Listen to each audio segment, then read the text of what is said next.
這短片節錄自第17世大寶法王太爺多傑對法友的一些問題的回答，並加以翻譯為中文，有粵語及普通話，和文字檔案可供選擇。請在下面的資訊欄取得資料。第二節，問題一：如何幫助我因癌症垂死的媽媽？法王答：我相信，當任何人處於這種狀況時，無論是癌症還是任何其他形式的疾病，在這些困難的時刻，我認為我們只能提供一樣東西。事實上，我們不僅可以在困難時期提供這種服務，而且可以在一切看起來沒問題的時候提供這種服務。這是什麼東西？那就是我們無限的內在素質。現在，在這種情況下，提供情感支援是無價的。這是最好的，沒有比這更有價值的了。在這樣的時刻，我們能在物質上提供任何奇妙的東西，都無濟於事。在這樣的時刻，權力、名聲、物質財富並不重要。相反，這種簡單的情感支援大有作用。它就是一切。當它來自你認識的人時，尤其如此，因為接收者更容易接受。當然，在某些情況下，陌生人會提供這種支援，這也是有幫助的。但是，對於發問者而言，我認為你能提供的最好的東西是提供情感支援的時間和精力，即使具有挑戰性，在患者面前表達你沒有問題，你很堅強，你很自信，相信一切都會好起來的。當然也要通過語言和身體姿勢來表達，這樣做也可能會產生益處。然後我認為在某些情況下，患者可能會被治癒，但即使他們沒有被治癒，至少他們也能以更平靜的方式度過那段旅程。是的，這是佛法能提供的東西。問題二：如何平衡修行與世俗生活？法友問：證悟無常是建立動機去修行的重要元素。然而，在家中大多仍然忙於工作和家庭，而留給佛法學習、內省和禪修的時間變得很少。我們是否應該有意識地嘗試通過找一份不那麼忙碌的工作來限制花在工作上的時間，並盡量不結婚？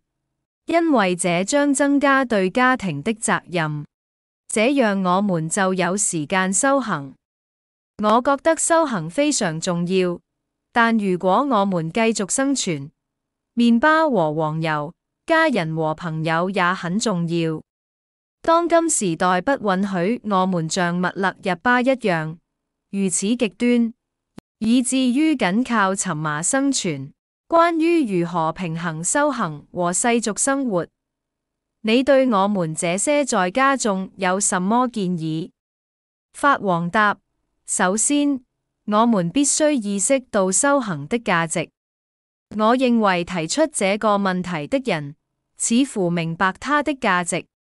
對於其他人來說，為了決定如何平衡這些事情，也為了理解答案，我認為了解佛法的價值是很重要的。了解佛法的價值與了解他人的價值以及與他們的聯繫密切相關。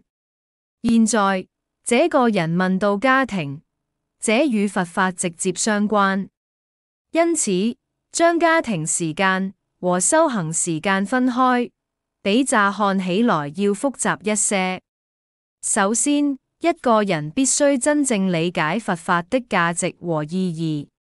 下一步是問以下問題：根據我現在所處的位置，根據我自己的情況和時間，我能做什麼呢？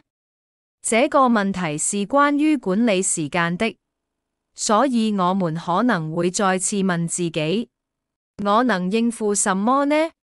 當然，我們必須非常現實地看待它。什麼是可管理的？什麼是必要的？什麼是不必要的？我們可能把時間花在很多事情上，這些事情是完全不必要的。我認為我們必須找到勇氣，能夠以某種方式慢慢地放下這些不必要的活動。這些可能因人而異。對一些人來說，也許繪畫是有益的，也許這是一種使自己和他人受益的方式。對於其他人來說，這可能完全分散了注意力。因此，那是因人而異的。我們需要的是誠實地探索什麼可以做，什麼可以管理，以及什麼是必要和有益的。如果我們涵蓋這些領域，那麼我們就能夠挑戰時間不足的想法。事實上，僅僅通過回答這些問題，我們實際上是在騰出時間。我們已經在取得進展，至少我們對自己的處境有了更深入的了解。一旦我們解決了這些問題，那麼我認為我們只剩下最後一步了。這步是為了規劃我們的生活，以便我們能夠做所有必要和有益的事情。在這種情況下，我們必須抽出時間修行，我們必須為他人騰出時間，我們必須做所有事情，並以某種方式使其相當平衡平等。很難找到這種平衡，但以這種方式進行規劃很重要。同樣重要的是要記住，佛法觸及我們生活和經歷的方方面面，以及我們與他人的聯繫，因此每一刻也是修行和尋找平衡的機會。問題3：佛教如何幫助我們避免地球上的危機？法友問：作為父母，我為我們的孩子和自己對未來的世界感到害怕。全球變暖表明，有一天地球將不適合居住。政府似乎太慢了，在某些情況下不願意採取行動進行變革。那麼佛教如何幫助我們避免這場危機呢？法王答：這是個很好的問題。當然，全球變暖是一個真正的問題，但有時我覺得這種威脅的想法可能有點被過度利用了。當這種威脅被過度使用時，它會導致個人無能為力的感覺，這既無益，也不真實。我們需要知道的是，我們每個人能做什麼。我相信佛教在這裡扮演着非常重要的角色。在這種情況下，知識不僅僅是一個模糊的術語，而是指一些非常特殊的東西，即是關於我們內在素質的知識，我們的內在知識。換句話說，一種有助於同時打開100扇門的知識。這就是佛法的意圖。從這個意義上說，我認為我們已經處於處理各種挑戰的有利位置。當我們更籠統地思考時，會認為增長知識的方法和形式是教育。如果我們暫時撇開佛教的部分不談，我認為在世界各地的許多情況下，今天對教育的重視比歷史上的任何時候要好得多。當然，今天仍然存在挑戰，但在許多情況下，以前缺乏教育機會的地方，現在已經有很多受教育的機會。事實上，世界上某些地方有如此多的教育機會，以至於有時會出現不知道該走哪條路的問題。這是一個選擇的問題。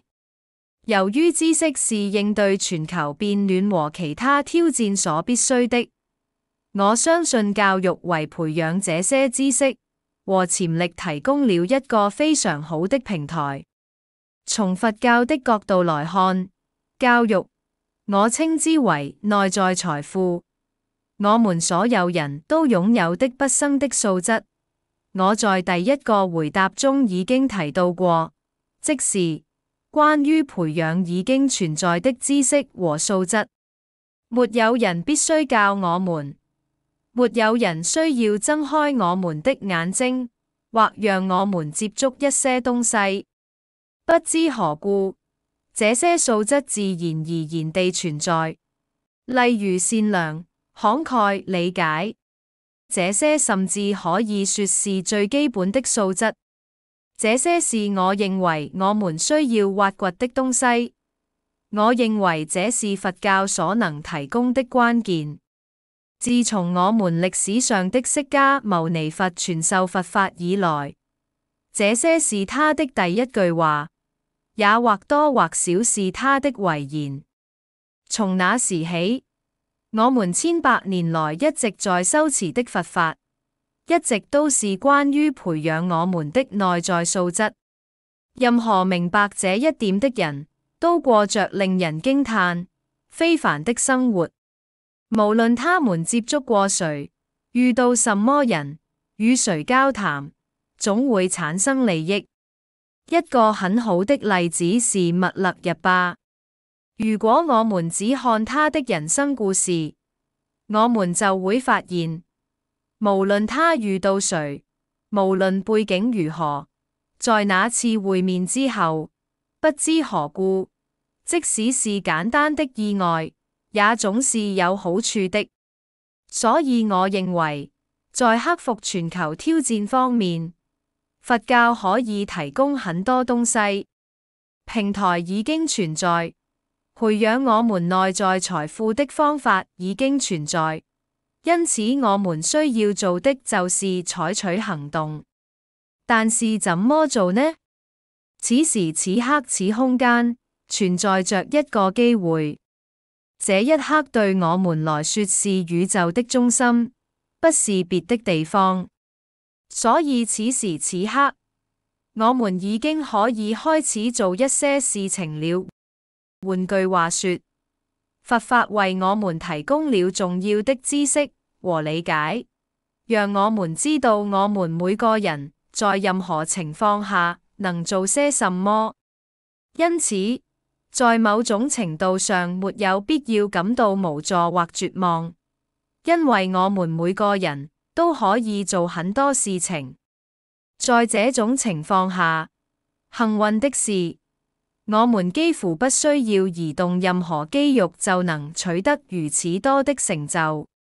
我們只需要專注於認識這些內在素質是什麼，或者這種內在財富是什麼，只需要坐着。佛陀找到了一種方法，基本上我們似乎幾乎不需要做任何事情。無論我們在做什麼，無論我們是坐着、說話，還是睡覺，我們都可以激活和培養這些智慧和慈悲的內在素質。如果我們能追隨佛陀的腳步，那麼我們就能經過一次的坐禪，即可阻止全球變暖、冰河時代、石器時代，這一切。全文完。願大家菩提上進，請點讚、分享我們的短片，訂閱我們的 YouTube 及 Facebook 頻道。